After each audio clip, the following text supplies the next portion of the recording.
যেই দিন আমার বাসায় বিরিয়ানি, পোলাও কিংবা ফ্রাইড রাইস রান্না হয় সেই দিন এই ভেজিটেবল আমার বাসায় থাকবে মাস্ট।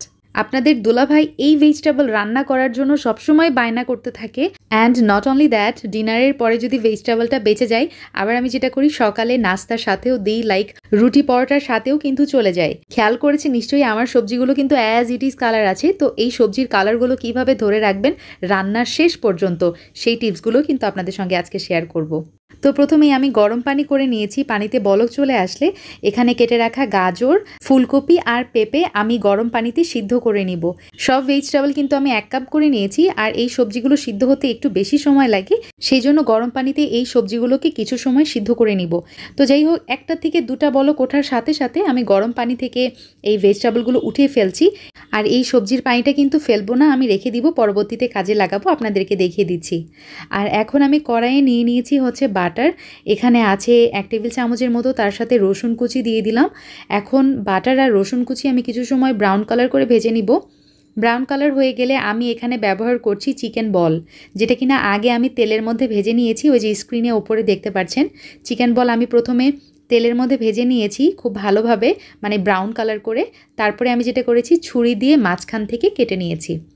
কেটে নেওয়ার পরে আমি কিন্তু আবারও কড়াইয়ের মধ্যে এখানে শ্যালো ফ্রাই করছি, লাইক এই যে রসুন আর যেই বাটারের মধ্যে একটু কিছু সময় ভেজে নিচ্ছি।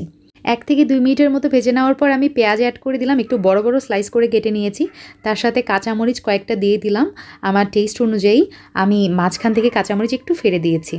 তো তারপরে 1 মিনিটের মতো ভেজে নিয়ে আমি পাতাকপি এখানে অ্যাড করে দিচ্ছি। এখানে প্রায় 1.5 কাপের মতো পাতাকপি আছে।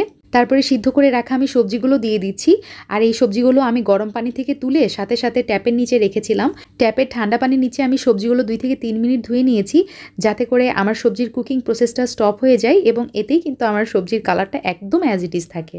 গোলমরিচের গুঁড়া এখানে ব্যবহার করেছি 1 চা চামচ, তার সাথে চিকেন পাউডার আমি দিয়ে দিলাম 2 চা চামচ। আমি এই ব্র্যান্ডের চিকেন পাউডারটা ব্যবহার করি, আপনাদেরকে দেখিয়ে দিলাম। এখন সবগুলো ভেজিটেবল একসাথে খুব ভালোভাবে সটে করে নিব। 1 মিনিটের মতো ভেজে নিয়েছি আর কি। তো দেখতেই পাচ্ছেন সব মশলাগুলো ভেজিটেবলের গায়ে যখন লেগে যাবে তখন আমি দিয়ে দিব হচ্ছে সামান্য একটু লবণ। আচ্ছা, আমার কাছে মনে হয়েছিল যে গোলমরিচের গুঁড়া একটু কম হয়েছে, সেই জন্য আরেকটু 1/2 চা চামচের মতো অ্যাড করেছিলাম, তো সেটাও আপনাদেরকে দেখিয়ে দিলাম।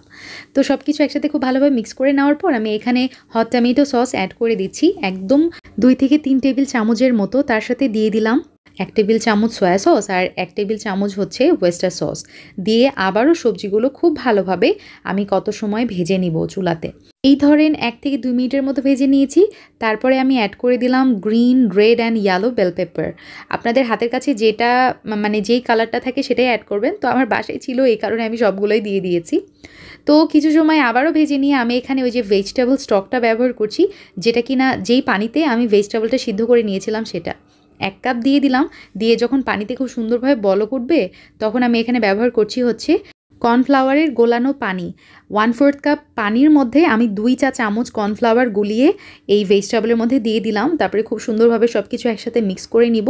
চুলাতে জাল করে নিব ঘড়ি ধরে 2 থেকে 3 মিনিটের মতো। নামানোর আগে আমি এখানে দিয়ে দিচ্ছি 2 চা চামচ পরিমাণ চিনি। চিনিটা দিলে টেস্টটা আরেকটু বেড়ে যায়, তবে আপনার চাইলে এটা অ্যাভয়েড করতে পারেন যারা কিনা ডায়াবেটিক পেশেন্ট আছেন কিংবা হেলথ কনসিয়াস, তো তাদের জন্য বলছি।